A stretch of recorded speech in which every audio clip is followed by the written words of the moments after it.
Welcome back, everybody, to Niners Now. I'm your host, Brady Grustas, at GrustasBrady on X. You can follow me there. And today, we've got another practice recap for you. There's also a new 49er on the NFL Top 100 list to discuss. This one's really grinding my gears. And of course, stick around until later in the show when I'll be ranking all 7 of the 49ers draft classes from 2017 all the way to 2024. But before we begin, go ahead and subscribe down below, leave a like, leave a comment, and let's get into it.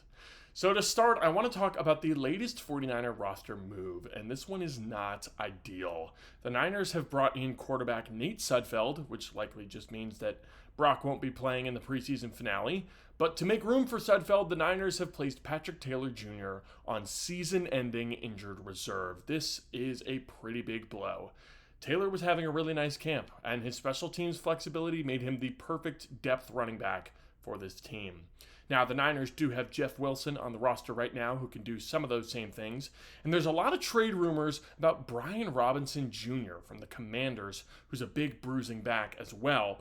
But with Jordan James still hurt, it's fair to be concerned about the Niners' running back depth at this point. Overall, though, Tuesday was a positive day for injury news. Finally, the reinforcements have arrived.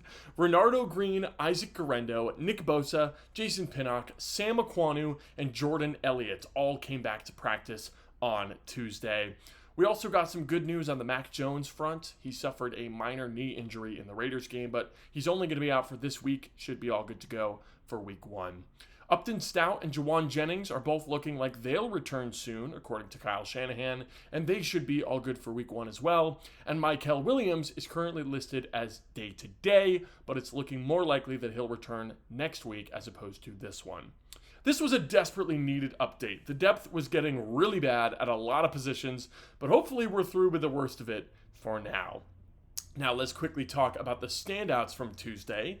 Jordan Elliott was disruptive all day in his first practice back from his back injury. He had multiple would-be sacks on Nick Zakelj, who was starting at left guard with Ben Bartch working out on a side field. Ben Bartch was wearing a big brace on his elbow, so something to watch there. Zakelj was playing at left guard, you may notice, and Connor Colby was at right guard, which I'm assuming has more to do with just testing Colby's positional flexibility than having anything to do with Zakelj. Zakelj had a pretty rough day, so prepping Colby to play multiple spots seems to indicate that Colby's going to make this 53-man roster. Ricky Pearsall and George Kittle looked great, as always, multiple big plays for each of them, but Renardo Green had a really strong showing in his first practice back with a beautiful pass breakup on Pearsall to the sideline. Diamador Lenore said after practice that Green is, quote, going to be one of the best premier corners in this league. He's going to be very elite, and I can't wait to see him flourish, end quote. That's really high praise for a very young guy, and I think that there's a world where if Lenore and Green and Stout are all healthy this year, that this cornerback room is one of the top 10 rooms in the entire league, and that excites me. Also at cornerback, Saron Neal was playing with the second-team defense like he did against the Raiders. This also feels like a sign that he's going to make this team. That depth cornerback spot has been really shaky all summer long. We've seen Darrell Luter really struggle there. Trey Brown has not played great. Dallas Flowers has been, had some flashes, but not been the best. So sliding Neal into that spot is, a sign to watch. Marquis Siegel at safety flashed the speed by running step for step with Isaac Guerendo all the way down the sideline. And I'll tell you, folks, Siegel's 40-yard dash time translates to the field. This dude is fast. Jacob Robinson at corner was playing in the slot and playing quite well. The Niners, of course, have Upton Stout in the slot, have Chase Lucas there as well. But testing out Robinson's positional flexibility is also a good sign, considering that he's starting to play better there. He did not have a bunch of great, moments earlier on in camp, but as we've gotten later and later in the summer, Robinson started to really show out. Jalen Mahoney had a really nice sack on a blitz on Tuesday. It seemed like Mahoney is really making a late push for this roster.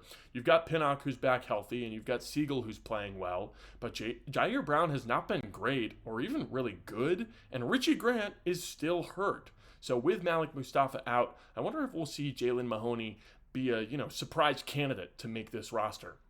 And a guy that I've been very disappointed in this summer, Evan Anderson, had a would-be sack on Brock Purdy, beating Jake Brendel. So there's been some good signs, not just for the expected standouts, but some guys who really needed to perform in order to make this team, like Mahoney and like Evan Anderson, and like Jordan Elliott, in my opinion. Unfortunately, it did seem like it was a pretty rough day for rookie UDFA guard Drew Moss, who got beat often.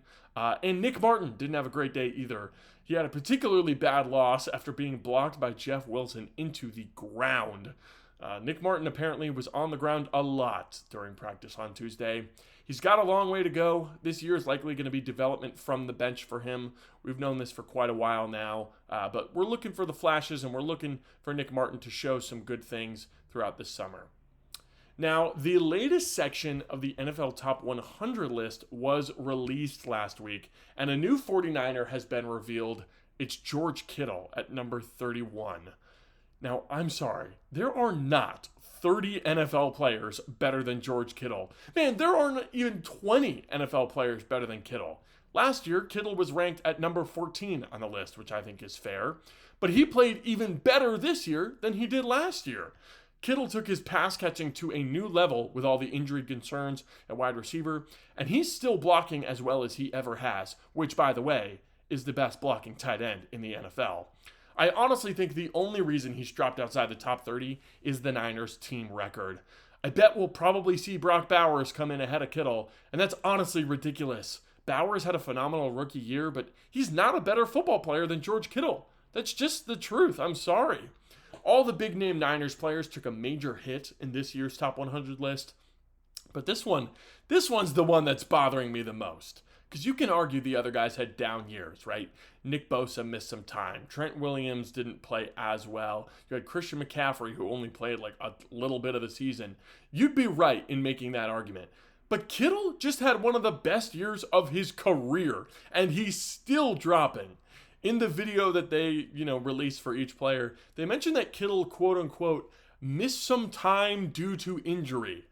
Kittle missed 2 games last year. 2 games? We're knocking guys for missing 2 games in a 17-game schedule? Kittle is easily the best tight end in football, and I can't wait for him to prove it yet again this year. He's had another outstanding training camp, and his chemistry with Brock Purdy, it's legitimately special. So don't listen to what these guys on the NFL Top 100 have to say. Kittle is the best tight end in the league, and he'll show it again. Now, Kittle was the biggest hit, you could say, from the Niners' very first draft class with Kyle Shanahan and John Lynch all the way back in 2017. So let's take a look back at every draft class from 2017 to 2024 and rank them. Of course, I will not be ranking the 2025 class because we obviously haven't even seen them play yet, but hopefully they could be a lot closer to the top than the bottom. Speaking of the bottom, let's start there. The worst draft class of the Shanahan and Lynch era is without a doubt the 2023 draft class. There is so little that is redeemable about this draft class.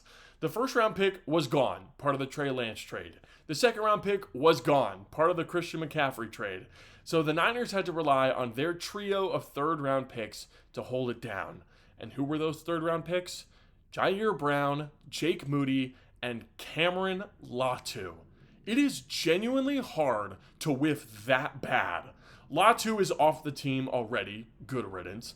Moody has been wildly inconsistent, and Brown is fighting for a roster spot this year. If you don't have a first or a second round pick, you cannot screw up that badly in the third round. And it doesn't get much better the further down you go. Darrell Luter Jr., Robert Beal, D. Winters, Braden Willis, Ronnie Bell, and Jalen Graham round out this class. Feels like nearly every player in this draft class has had some really embarrassing low moments. Willis, Bell, and Graham have all been cut at least once by this team. Robert Beal doesn't do much of anything. Luter had that awful special teams play in the Super Bowl where he forced Ray McCloud to muff a punt. Ridiculous. And D. Winters got totally tricked by Patrick Mahomes faking going out of bounds in the regular season last year. If the training camp reports are to be believed, D. Winters is the only saving grace for this draft class. Hopefully he can ball out this year because otherwise every single pick looks like an absolute mess. Now, the second worst draft class on my list is the 2022 draft class. Now, in many ways, this one is similar to the 2023 class. No first round pick, thanks to Trey Lance. Mostly terrible players, but the reason that this class is not in last is, of course, because of a certain quarterback named Brock Purdy. Ever heard of him? He makes this class pretty hard to rank, honestly, because the rest of the picks were absolutely awful. Drake Jackson, Ty Davis-Price, Danny Gray, Samuel Womack, Tariq Castro-Fields, all of them are off the team. Spencer Burford, Kalia Davis, Nick Zakelj, and Purdy, of course, are the only ones still with the Niners. And besides Purdy, they're all backups. Now, Kalia Davis might be forced to play due to all the injuries at defensive tackle for the Niners, but regardless, thank goodness they hit on Brock Purdy, because the rest of this group is bad. Now, the funny thing about the Niners is that you can pretty much exactly point to the reason that they haven't won a Super Bowl in the Kyle Shanahan era, and it's right here. The next class that I want to talk about is the 2021 draft class, which means that the three worst draft classes that Kyle and John have ever had were in 2021, 2022, and 2023, with them getting worse and worse every year. That's 3 back-to-back-to-back years of terrible drafting. And that all started March 26th, 2021, when the Niners sent 3 first-round picks to the Miami Dolphins in exchange for the number 3 overall pick, which they used on Trey Lance. It's been talked about relentlessly by Niners media, and for good reason. I expect us to hear a lot more Trey Lance discussion and some Jim Harbaugh discussion this week due to the Chargers matchup on Saturday. It was a horrendous move. All right, 3 first-round picks for a guy who barely played for you. It's just terrible, and it's a miracle the entire team has not imploded. Maybe I should do an episode down the road where I go in depth on why exactly this was such an awful decision, but this is not that episode. So Lance obviously was the 3rd overall pick. He's not on the team anymore. Aaron Banks was a 3-year starter, but not a very good one. He's also gone. Trey Sermon stuck around the league for a little bit, but also not a very good player. He's a bench warmer. He's not on the Niners. Ambry Thomas had one of the most clutch plays I've ever seen a rookie make, and then fell off a cliff. He's also not on the Niners anymore. But after Lance, Banks, and Sermon, and Thomas, who were their first 4 picks in that class, we get to the reason that this draft is above the 2023 and 2022 classes. In rounds 5 and 6, the Niners had 4 straight hits. Jalen Moore is a good backup tackle. He just got paid by Kansas City. Diamador Lenore is the team's best defensive back. Talanoa Hufanga is a former All-Pro. And Elijah Mitchell is the franchise leader in rushing yards for a rookie. It is really, really difficult to be that good on the last day of the draft, but they did it in 2021, and that's why this class is above, the other 2. Now, this is where I'm going to put the 2024 class. You can argue that they should be lower. These guys have only played a year in the NFL. You can argue that they should be higher, but this feels around right to me. This class is already full of contributors. Ricky Pearsall, Renardo Green, Dominic Pooney, Malik Mustafa, all these guys are going to be starters on the 2025 49ers, and they all got starts in their rookie year as well. Then you've got Isaac Guerendo, Jacob Cowing, and Tatum Bethune, who should all make this 53-man roster and who have been real contributors in their own ways. Guerendo is McCaffrey's primary backup at running back. Cowing is the starting punt returner. Bethune plays special teams and is the backup to Fred Warner. The only member of this draft class that's not on the team right now is guard Jarrett Kingston, who didn't make the 53-man roster last year. What a shame. I really liked Kingston, but unfortunately he lost out on his spot to Nick Zakelj. But the point stands that the 2024 draft class is already looking a lot better than the last few. And if these starters can develop into stars, I think that this class has a shot to be one of Lynch's best ever. But in order for the 2024 class to move up this list, they'll have to pass the next class, the 2017 class, the inaugural group for John Lynch. And I'll be real, this boils down to George Kittle. The best tight end in the NFL, the best tight end in 49ers history. Kittle is just an unbelievable draft hit in the 5th round. It almost doesn't matter who else they took, right? Right? All right, fine. I'll talk about the misses. It was certainly not perfect, right? The Niners kicked off the class by taking Solomon Thomas 3rd overall. Massive reach. Not good.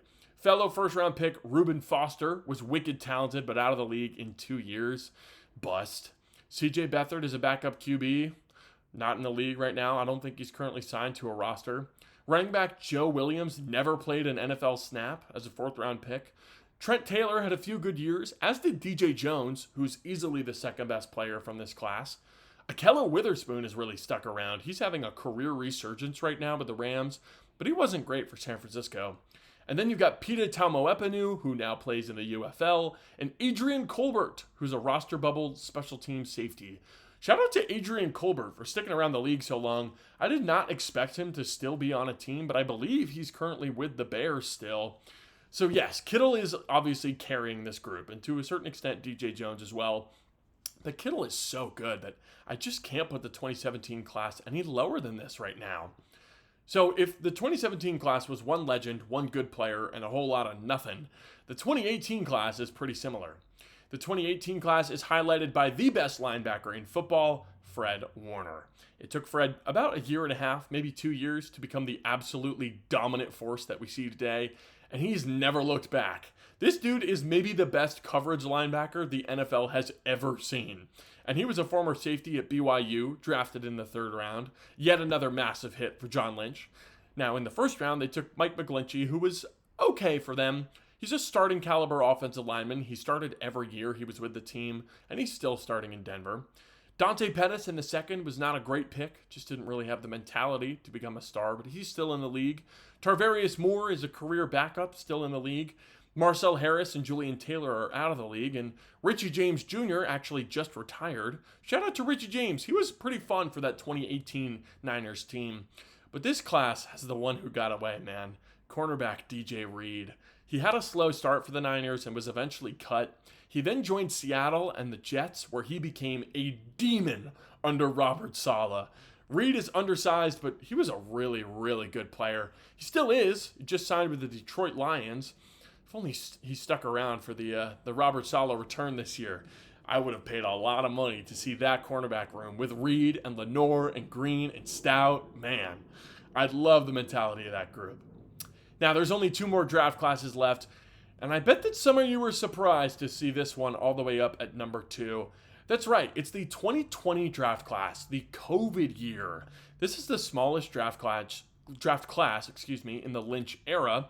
Only 5 selections in this class, but every single one of these players contributed to the Niners.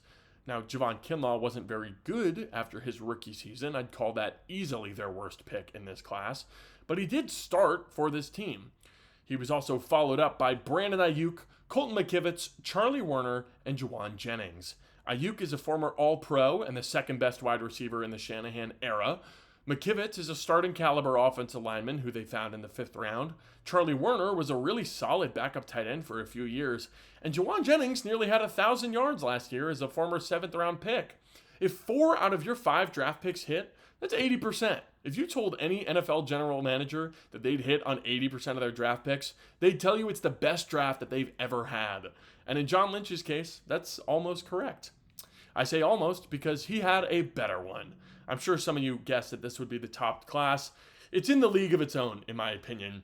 The 2019 49ers draft class propelled this team to the Super Bowl twice. And sure, you can say, oh, they took a punter in the 4th round.